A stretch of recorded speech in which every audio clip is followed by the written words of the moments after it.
Alright, it's been a while. It just so happens that I tried to record this weeks ago. I did record this weeks ago. And then I was lacking space on my desktop, I think, or in a hard drive or something. Yeah, on my hard drive, so I deleted it. I would say by accident, but was it really by accident? I deleted it regardless, not knowing what it was. So I'm doing this again. There's always obstacles, that's just life. We went to see The Odyssey yesterday. It was the first time leaving our little baby to be babysitted, it was my grandma babysitting. And spoilers ahead, I watched His and Hers with my brother a few days ago. We finished the series in 2 nights very quickly. And one of the central plot points has to do with a grandma babysitting her granddaughter, who's around the same age as our son. And so, I was quietly panicking. Because, shit happens. You never know what's going to happen. Anyways, The Odyssey. Well, there's a scene towards the middle of the film, I think, around the middle, with the pigs. And that scene, shows that Christopher Nolan could be the greatest living horror filmmaker. That was definitely the highlight of the film. It's a bit repetitive. One problem is we went to see at the Science Museum IMAX cinema. And before the film starts, there's a preview for Dune. And that preview was insanely good. It was amazing. However short it was, it made me think that Dune is gonna be way better than The Odyssey, really. Just visually, insane. It was insane. Now, one issue is that they shot The Odyssey in IMAX completely, 70mm, but they didn't shoot Dune Messiah fully on IMAX film. So there's this, they go from aspect ratio to aspect ratio, which sucks really. It's not good. It's not a good thing. I don't get it really. I don't get it. It's like here's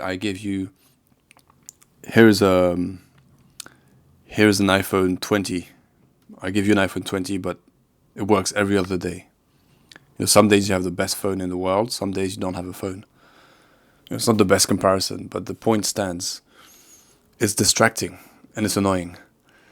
Now, the thing with IMAX cameras is that they are quite limiting. Because there's the noise from the camera, there's the bulk, they're heavy, they're hard to move. So you're limited in what you can do. So filmmakers will use them for certain shots. And then Nolan decided to shoot a whole film with them. And you can see the limitations. Now, I don't know if I wouldn't say that it's the cameras, because Nolan his visual style is quite limited. In terms of, if you compare it to classic directors or to I would say better directors, someone like Tarantino, Paul Thomas Anderson, the way they move and they use the camera, blocking, things of that nature, Nolan really doesn't do that much. You'll be hard-pressed to find iconic compositions in his films. Immediately I think of Interstellar, the kind of the wide expanses of space with a ship. There's beautiful shots for sure, but he likes the more handheld style. And that doesn't lend itself to beautiful visuals in the way, for example, Denis Villeneuve does. Having he worked with Roger Deakins mostly, then Greg Fraser, who's also really good. A bit more loosey-goosey in terms of visual style, I would say, in comparison to Roger Deakins, who's very classical, very well composed shots, just the best. And now he's with Linus Sandgren. I don't know how you pronounce his name. Guy who shot La La Land, Babylon, other stuff. He's pretty good visually. He's good. But so the limitation with IMAX also is how you're going to present it. Because the screen is so big, you can't frame things as creatively as you would be able to on other formats. lots of center framing, which is not Mad Max Fury Roads.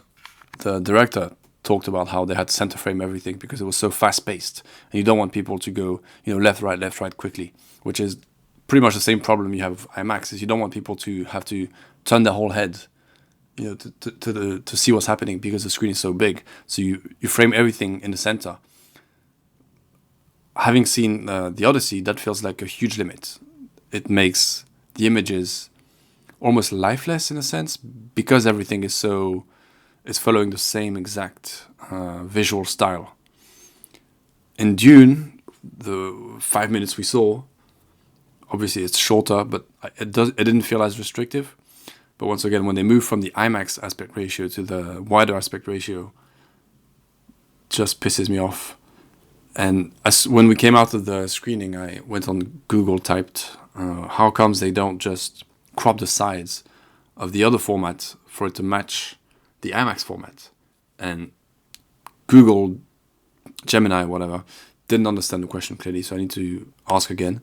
Maybe it's obvious and I'm just stupid, but it seems like it makes sense to me. I don't know. I'm guessing maybe part of it is the filmmakers are thinking, we get the best of both worlds. We get these epic shots of the IMAX, and then we get more intimate, or we get, we can play with different aspect ratios within the same film. But I can't think of a film where that works. If you look at Nolan's earlier attempts, where he used, there was like 2 minutes of IMAX footage. It was very clumsy, and in the 5-minute snippet of Dune, I thought it looked clumsy as well. Very clumsy, actually, yeah. Like, very quick editing, going from one aspect ratio to the next is jarring. Talking about editing, The Odyssey is Christopher Nolan's most experimental film, I think. There's some really awkward editing at times that the people are kind of shitting on him as if he's incompetent with things like the focus being off, and every time he makes a movie, people point to the kind of negatives of his style. And no one's perfect. If you go to a Christopher Nolan movie, you're not going there for a feminist tale of a woman who does whatever. No. There's no female characters. There's no characters, really. There's just plot devices. It's going to be a white man. Most likely it's going to be a white man in a suit. There's been a black man once, but he could have been, a Chinese. He could have been anything. It's completely irrelevant to the plot. In every one of his movies, it's completely irrelevant to the plot.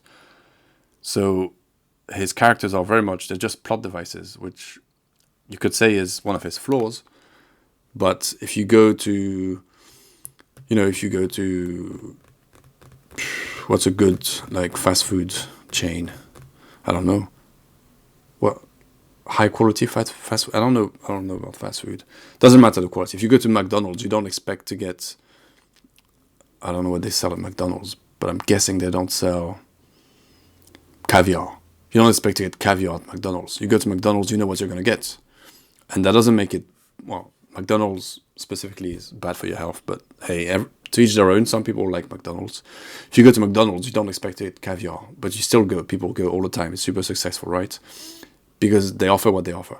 And Nolan offers his style of an experience, that is not going to linger in the way other films will, that won't feature characters that feel fully formed. And by fully formed, I mean, when I was watching The Odyssey, I thought about Pirates of the Caribbean. Maybe a year ago, I stumbled upon this YouTube channel called Phil Mento. Amazing. And he's a huge fan of the Pirates of the Caribbean movies. And I haven't seen them recently. I haven't seen them since I was a child. So the only memory I had was, these are really good kids' movies. And inevitably, when you become an adult and you explore those kids' movies that you watched as a kid, a lot of them you'll realize are, as competent as it gets. They work for kids and they work for adults. And if you become a filmmaker and screenwriter, etc., you see the intricacies and how amazing these are, And Pirates of the Caribbean does everything the Odyssey was trying to do much better. Which it might sound like a weird comparison, but you think about a movie where there's a lot happening at sea, on boats. And obviously it's a trilogy, so there was more time to explore the story, but the first one on its own did a better job at putting me on the sea, what it's like to be at sea, this kind of fantastical world. And it occurred to me, having seen that 5-minute snippet of Dune, followed by the Odyssey, that there was a lot of talk about how everything is real in the Odyssey.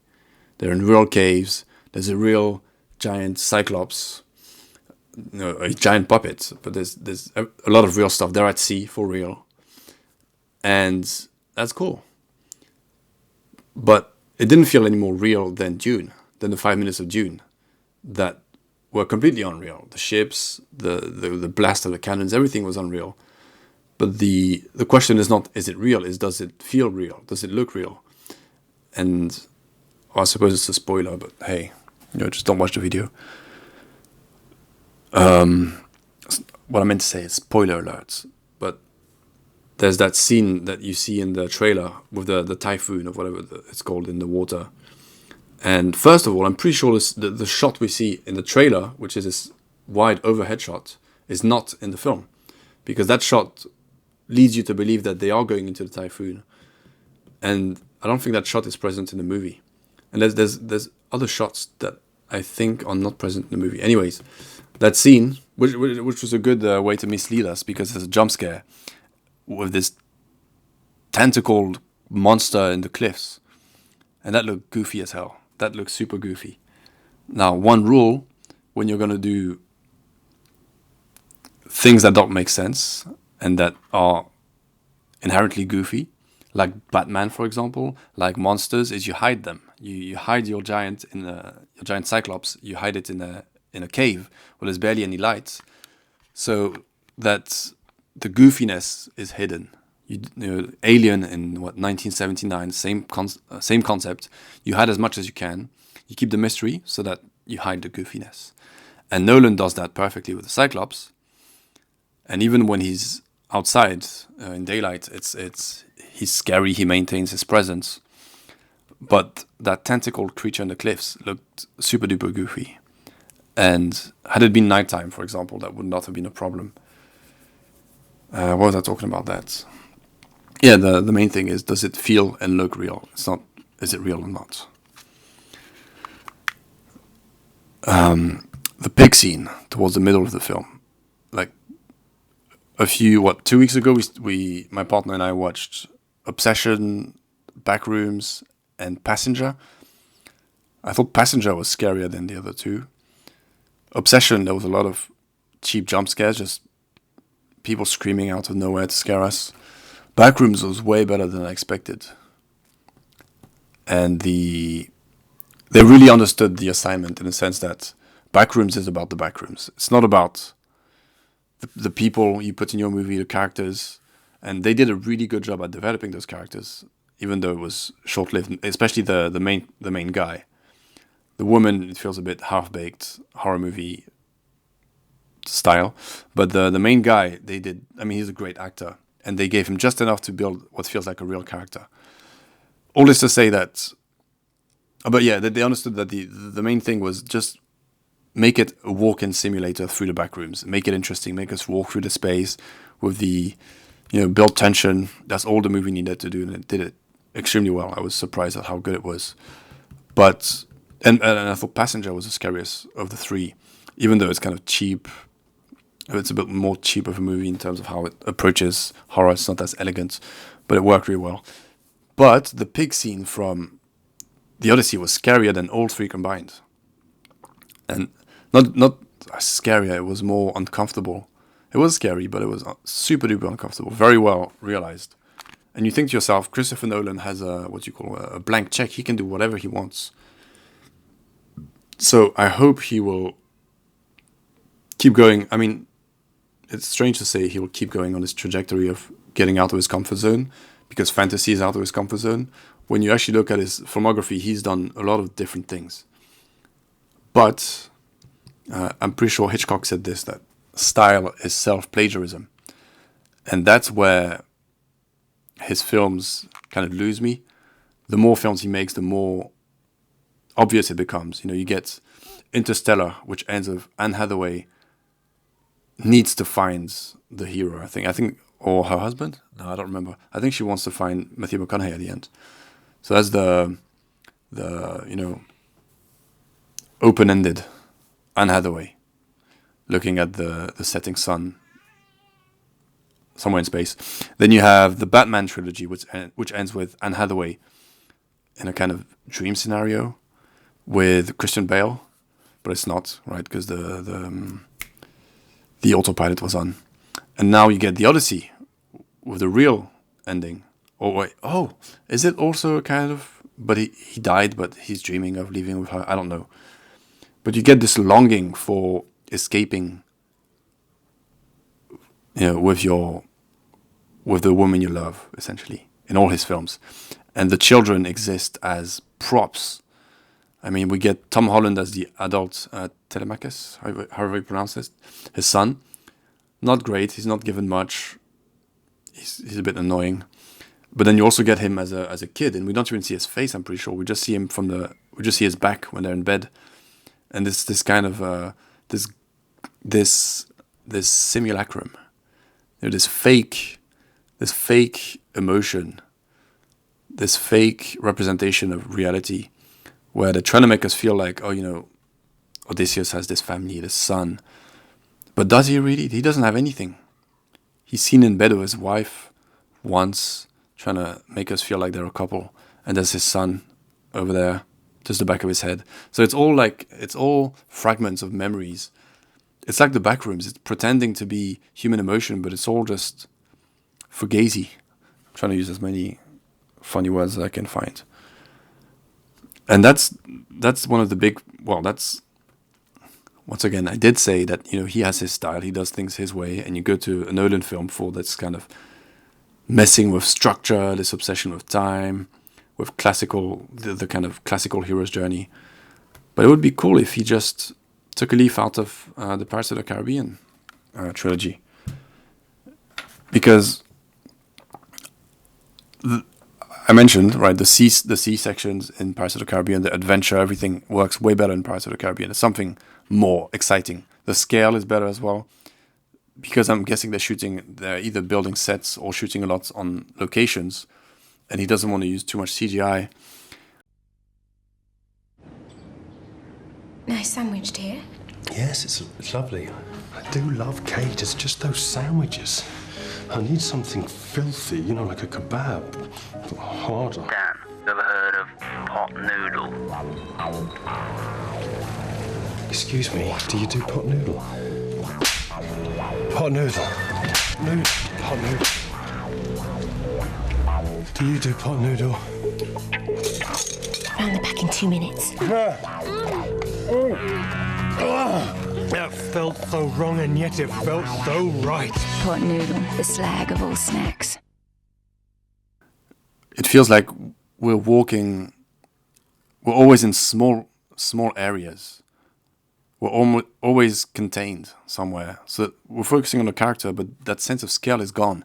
Like in Dune, the first one, when they arrive on Arrakis and they fly over the whole city. And I'm pretty sure it was a miniature.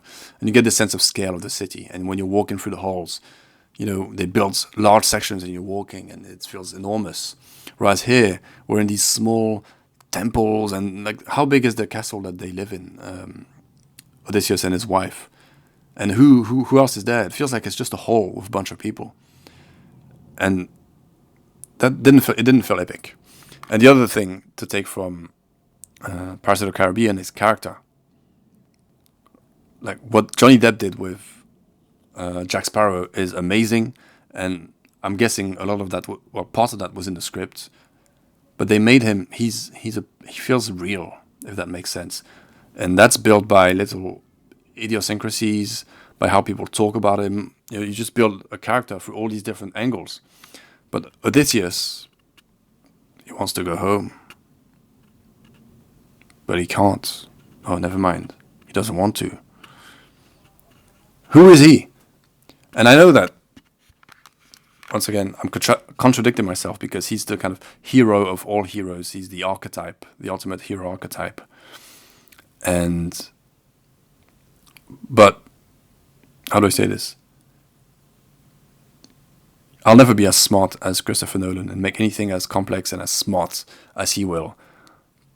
But the films that stay with me, it's all about character. Well, actually, that's Martin Scorsese said this. It's all about character. Let me think. A film I like, a random film I like. That's not a great film. Well, actually, I'll go for Pirates of the Caribbean. No one. I don't think many people would say that it's the greatest trilogy of all time and that they're all great films. Jack Sparrow is one of the greatest characters of all time, and that's why you go back to the film. Why? Because he has his idiosyncrasies. Because you could imagine him, in a room with you, and you could imagine that it would be interesting. Whereas Odysseus, if he was in the room here, either he'd be lost in his head. Is he trying to get home? Where is he? Or I don't know. I don't really know. Which brings me to my next point. Paul Thomas Anderson said, maybe the wisest thing when it comes to character. It's a video from early 2000s, maybe. I think maybe late 90s. And he's interviewed and he's all weird and awkward and he grabs a pizza and he's eating it and the way his arms are, he's just, he's a character. And he mentions seeing Forrest Gump having sex, I think. He mentioned something like that. The idea that it would be interesting to see him having sex. Now the point is not that you actually literally want to see a character having sex. It's just that when you think of the character, and the character is not just the character you see in the film, it's how, I'm pretty sure it's in wide aspect ratio, 2.4:1, Forrest Gump. Is it? I'm not sure actually. Pirates of the Caribbean is in widescreen. So that's what the character, he's in color. He's not in black and white. He's in widescreen. He's not in 4:3. He's all these choices define the character. Same with Indiana Jones, right? He exists in this widescreen on film, not on digital. The other ones the latest ones are fake. So those are all things that define the character. He's been shot by, as in the film is directed by Spielberg. So when I tell you, would it be interesting to see a sex scene with Indiana Jones? Maybe there's been one, I don't know. I'm guessing you don't know either. Would it be interesting? The answer is yes. Why? Because it would be shot by Spielberg, because it would be written, imagined partly by George Lucas, because it would be Harrison Ford. How does he do? Does he use the whip? The character is interesting. So when I ask you this question, you can think of things, right? It's your mind thinks. Would it be interesting to see Darth Vader having sex? Yes. How does it work? Probably takes ages. He has to take everything off. Does he even have a thing down there? I don't know. Would it be interesting to see Odysseus having sex? No. Ask yourself that question about any character in Christopher Nolan's filmography. No, maybe Oppenheimer, but there is a sex scene, not really a sex scene. I think it's post-sex scene. But yeah, this is the key to what makes a character interesting. I've found is that simple question. And once again, it's not about wanting to actually see a sex scene, and it's not about just the character in isolation. It's about if this film had a sex scene with this character, shot by this director, written by this writer, which are all the elements that make the character. Would it be interesting? Would I be interested? Yes. Right? Tarantino's filmography, every single character. Yes. Right? Am I right or am I wrong? Right? Because his characters are they're so idiosyncratic, they're funny, and he's witty. He always finds an angle on things. Paul Thomas Anderson did, I guess you could say there was a sex scene in One Battle After Another, which is one of the best films of the decade. And it was amazing. It was one of the sexiest scenes I've ever seen. There was nothing graphic in it. It was 2 or 3 shots. Let me think. She grabs the gun. I think that's a continuous shot. 1. It was either 2 or 3. So simple, so minimalist, very hot, like super sexy of a scene. And it taught you about the 2 characters. It taught you everything you had to know about the 2 characters, essentially, in that one scene. So it was earned. It wasn't, 99.99% of sex scenes are bad. But that was a great, quote-unquote, sex scene. I'm saying sex scene a lot. Or should I say sax instead? Is it, words get banned on YouTube? You're not supposed to say suicide or porn. Oh, laptop just turned on. They're listening. So yeah, if you're writing a character and you're wondering, is this a good character or is it just a plot device? Do you want to see it having sex? What else do I have to say? And there was this fly in the room. I was chasing it around for ages. Felt like that episode in Breaking Bad. The other thing I wanted to mention was, oh yes, because I'm supposed to say the things I've mentioned last time I recorded the episode. Otherwise, I'll never say them. So, the last one I published, I mentioned this idea that of how chronic pain is linked to unresolved issues. And I've solved my chronic back pain. Is that going to work? Oh, that's risky. I like it like that. I've solved it. So last time I mentioned that my thinking was that this thing, recording the podcast, was something I was, procrastinating on. I was finding excuses not to do it, and that's what was causing my back pain, right? Which was a simplistic reading of the situation. Now, what I did was, I did two things at once, which is terrible. No scientist that's not how you do it scientifically. Is it in your mind or is it in your body, right? It felt like a physical issue, so I thought I'll solve it by, I went to see a doctor somewhere, and she said my hips were the issue. There was an imbalance and they were weak, so I started exercising, working out my hips. And at the same time, I started working on the mental aspect. And it wasn't a question of just doing the podcast, it was a question of doing things, period. If you're not growing, you're dying.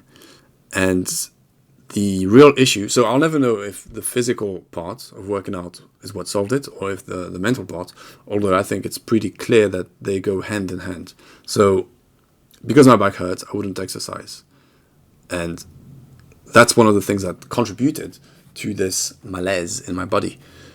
So, the takeaway is, the real issue was that I have this script I need to write called Echoes that I've been working on for 10 years, as ridiculous as that sounds.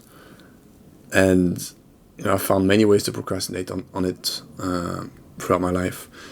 And recently, as in towards the end of last year and the beginning of this year, when I had most of my back issues, I decided I need to finish the script. I can't do anything else. I need to finish the script. And so what ended up happening is, instead of procrastinating on the script by working on another project, I procrastinated on the script by doing absolutely nothing. And I ended up, for weeks just doing nothing with my life. Nothing. I would wake up, go on Instagram, YouTube, come back from work, Instagram, YouTube, weekend, Instagram, YouTube. Just the most depressing, it's like that part in the Odyssey where he's stuck eating the lotus flower. Yeah, basically. And how did I remedy this? Well, AI. At the start of last month, around a month and a half ago, I used Claude because I had a question. First time using Claude, and I had heard that it was good. But I used Claude for the first time. I got my results from a blood test, and I gave it my results, and it gave it like a very nice looking, answer with graphs and colors. And I thought, that's ChatGPT doesn't do that. So I started using Claude, and I started working on my app again because I had given up at the end of last year because ChatGPT was just a pain in the ass, just giving me a line of code, then I have to paste it somewhere in a thing, and it was just too complicated. And I kept, every time I was changing something, I would remove something. It was just a mess. All I tried to do was create an app to log your exercises, which was not my goal. That wasn't the app I was trying to build, but I thought, let me start small. Completely turned me off. I gave up. And so a month and a half ago, I went full steam into Claude. That's around the time where I think Fable 5 released as well, and people were talking about how you can build an app in a second. Anyways, the point being, I started using AI and discovered for myself that I can do anything I want. I can build an app. I have built apps now. As crazy as that sounds, I tell people, I'm building an app, and people are like, oh, okay, cool. What do you mean, okay, cool? 5 years ago, if I said I'm building an app, you would say, what, did you learn coding? Or did you win the lotto and you're paying coders to build an app for you? Like, it's insane that you can build an app. And I tell people, do you have ideas for apps? And people don't have ideas for apps. It's very sad. So working on apps, especially the one, well, my kind of number 2 priority, which is called the Everything app. Pretty happy with where we are currently. I've probably spent hundreds of hours on it. Must be doing something wrong. I don't know. It's pretty close to being finished. So, I mean, how amazing is that? So yes, the thing that unblocked my back pain was doing things. It was, Echoes. The way I view Echoes is like, it's my savior. If I finish the script, that will be the first script that I finish in my life. 11 years ago, I said I want to become a filmmaker, and I haven't finished a real script in all that time. 2, I believe in the script. I think the idea, we have an outline now, we have pitch deck, we have a bunch of stuff. All that's missing is the actual script. I think it has a super high potential. I think it's great, to be honest, which is one of the things that stops me. So, because of all these reasons, it makes sense that all I should be doing is just finishing the damn script. And also because if it's not good, then I'll know that I've wasted 10 years of my life and I should give up on wanting to become a screenwriter. So it's like a kind of life or death project. Whereas all these other projects are not. I'm not an app maker. I don't know how to code. Apps are not something that defines me in the way storytelling is, which is why it's easier to do these. But look, my back doesn't hurt. So the conclusion from all of this is, yes, it's nice to finish things. Yes, it's nice to make good things and to invest yourself in a project that you believe in and take that risk. But more important than this is growing. Simple. More important than this is, do you enjoy your day-to-day life? And I enjoy working on a short story and an app and some graphic design and a graphic novel and bouncing between all these different projects daily. When I'm bored of one, I go to the other, blah, blah, blah. That works for me. That makes me happy. My back is happy, right? And so if my back is happy, then I'm doing something right. Simple as. So the Echo script will get finished. And that's going to be a good feeling, for sure. But I can't just, stop being myself, essentially. Stop living for this one project. And also, I guess, the practice of building smaller things that have less, that mean less, because nothing means as much in terms of my projects as Echoes. It's just good practice, making things. I'm making AI music. Another thing, I'm making AI music. And I guess, obviously, it gets bad rep. I don't make music that I would listen to. But I've always had, melodies in my head, music in my head. Sounds weird to say. But I've always wanted to make music. I just didn't know how. I tried many times. To sample songs that I like into beats, stuff like that. But the process didn't feel, it didn't work. It didn't make sense for me. Now I just hum something, and then it builds a song out of it, and then I can tinker with it as much as I want. And at the end of the day, I get what I wanted. It's kind of similar to the Dune versus the Odyssey thing. If the product works in the end, how you got there doesn't matter. Now doesn't matter as much. Now it depends, if your ethics matter.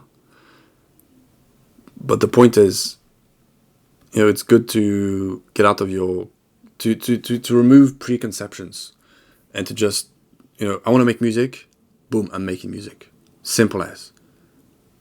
And if you just write, make me a hip hop beat that sounds like the 90s and blah, blah, blah, and you don't really have any creative inputs. Even worse, if you ask ChatGPT to build a prompt for Suno to make a song and you have hardly any creative input, first of all, I don't think that will feel good as a process.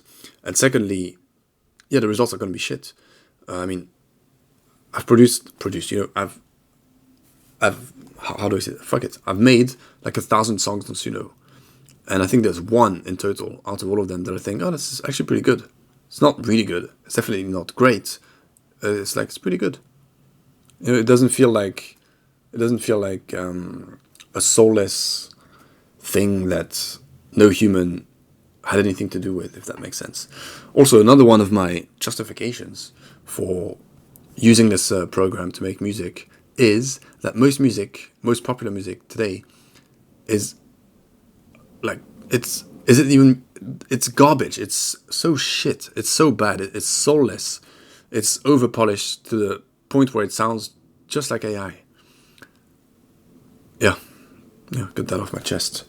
Most popular music today sounds very, very bad. Just terrible, awful.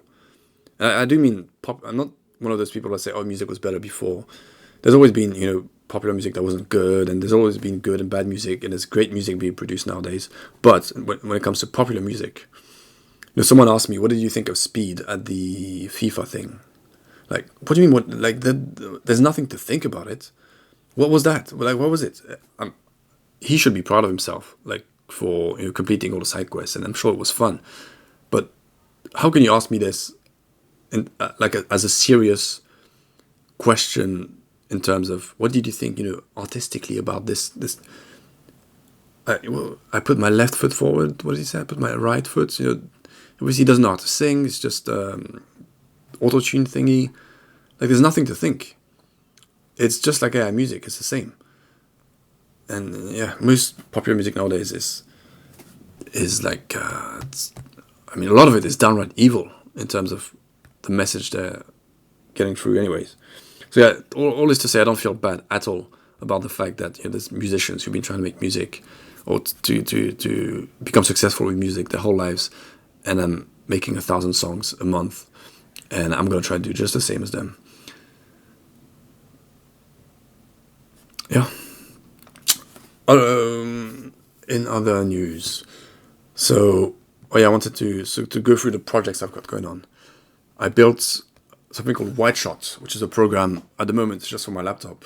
It's a program to outline your movie, and it's inspired obviously by people who know what they're talking about. I didn't come up with the concept myself. And the main inspiration was a YouTube channel called Pillar Boxer. And I think he hasn't uploaded anything in a while, which is a shame because he has a video on... Oh, he has a term for it. I've watched that video like 5-6 times and I forgot. Essentially turning points. The idea that a movie, there's the whole movie, you cut it in two. And when you cut it in two in the center, there's a major pivot. So essentially you have two movies, right? You have two movies. But then you can do that again. You have 4 movies. And each movie has, a beginning, a middle, an ending, a want, a but, a therefore. And you can keep doing that. And, he explains that it's an easier way to understand how to write a movie. Which, when I started, I remember the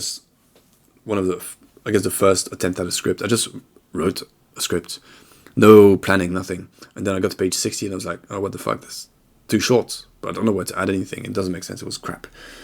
So I think it's his idea, his concept, or his explanation is very valuable for people who are trying to learn to write scripts. Now, I'm sure most people are not as stupid as me, and it won't take them 10 years to understand how to write a script, 11 years. But the tool essentially does exactly what he said.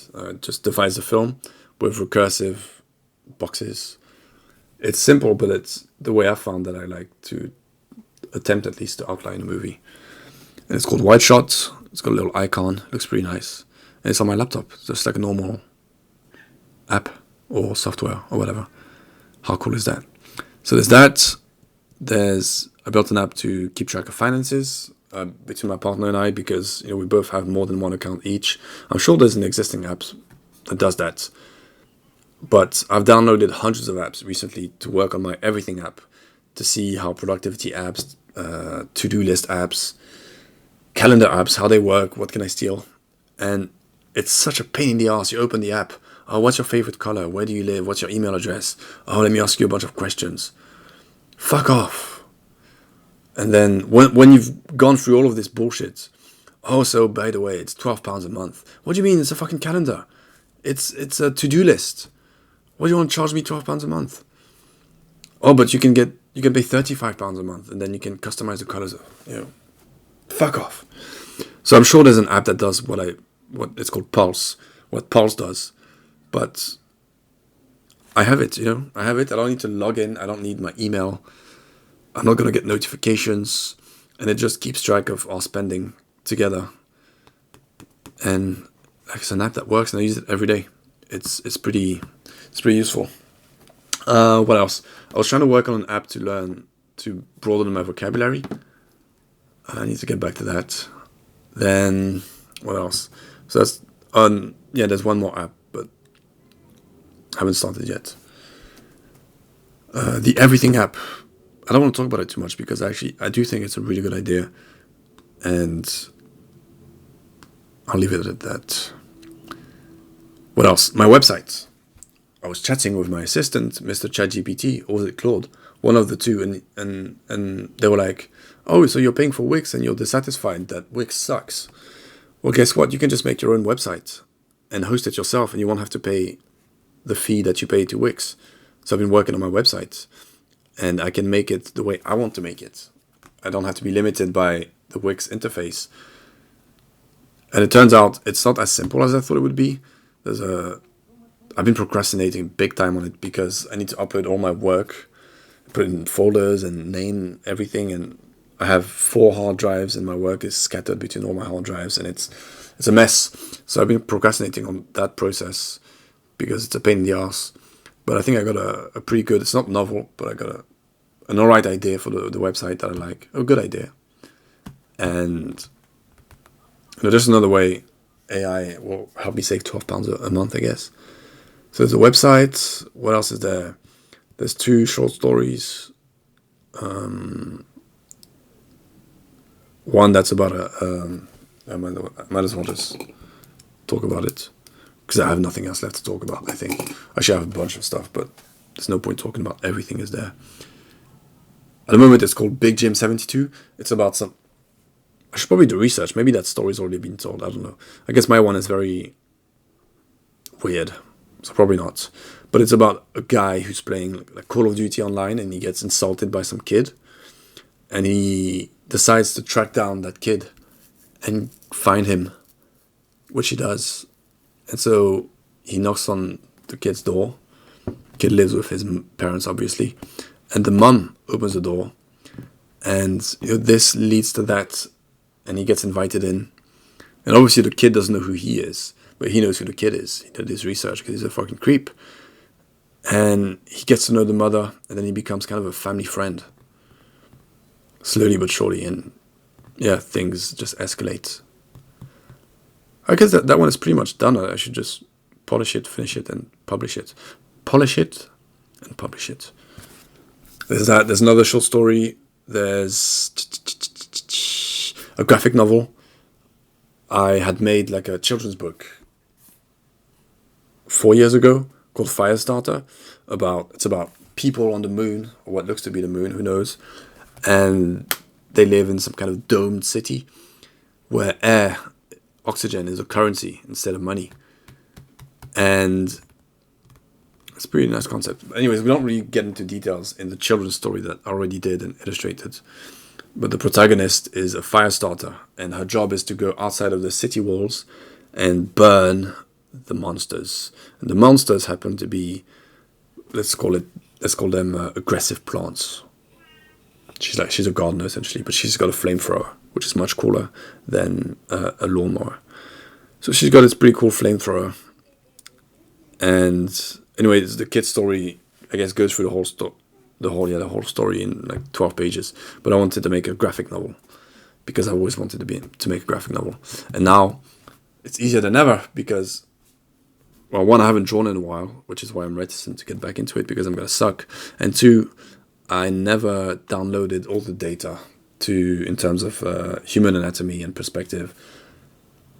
And that was a limit before. If I want to draw this, I have to go online and find, a picture of a city from a certain angle that matches what I have in my head. Now I can just make like a rough drawing of what I want, send it to ChatGPT and say, fix how the structure is supposed to look, and then it will draw whatever the perspective lines and the anatomy will be good, and then I can just use that as a reference.